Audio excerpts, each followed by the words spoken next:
Hi, I'm Bernadette, and I want to share my story about how I joined the MGL Sisters. So I grew up in a Catholic family in Adelaide. I'm the youngest of 6 kids, and we had a very normal growing up as a Catholic family. We used to go to our parish to Mass, we used to have priests around for dinner. One of my brothers joined the seminary when I was just 6 years old. And we were also all part of our local Antioch youth group as well. And I was involved in that youth group from the age of 16. That was a place where I really took on my faith as my own and not just something that my family did. But at the same time, our youth group and my friends and myself were all just living a pretty ordinary kind of life. Our lives didn't look that much different from all of the other young people that we went to school with and all of the other young people in the world that were the same age as us.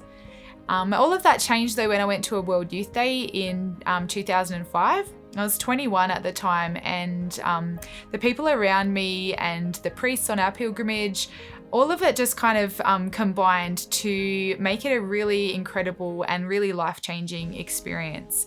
And I think what happened was that God was moving in me in a really powerful way, and I had a lot of questions in my heart as well. And I think God was using that experience to help me get some of those answers to my questions. And so one of the places I took my questions was one of the priests on our pilgrimage. We sat this priest down on one of the nights of our pilgrimage, and we just asked him all the questions that we had about the church and about how we were supposed to live our lives as young Christians. And to be honest, I didn't always love the answers that he was giving us. I found it a bit challenging. And I remember the next day we went to Mass, and they played the song "Open My Eyes, Lord." And the words are, "Open my eyes, Lord, help me to see your face. Open my ears, Lord, help me to hear your voice. Open my heart, Lord, help me to love like you." And while they were singing that song, I realized that I really needed to open my heart to the Lord. And it was just like God was telling me to be open and to trust in him with my whole life.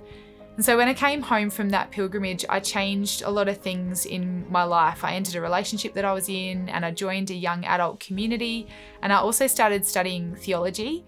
And around about the same time, I was sent to an event in Rome that was for a lot of young people in the church in Australia. And there was also some young religious as part of our group that went to Rome. And it included one of the MGL sisters, our sister Rosie. And it was the first time that I realised that young people my own age were choosing religious life as an option for their life. And it kind of blew me away. So I didn't sign up immediately though. It took a few more years of discerning, of being a missionary, of living my life as a youth minister, and also of praying about what God had in store for me. And so I was a pretty happy single person for a lot of those years. But there was this one moment where I went to 9 weddings in the space of 6 months, and nothing will make you question or want to discern your vocation as a single person than going to that many weddings in a really short space of time.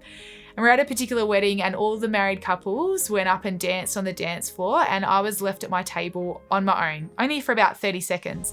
But it was long enough for me to realize that I wanted to ask the Lord like what my vocation was, that maybe I didn't want to be single anymore in the way that I was. And so I took that question onto a 5-day retreat at Jamboree Abbey, and I had spiritual direction with Sister Hilda.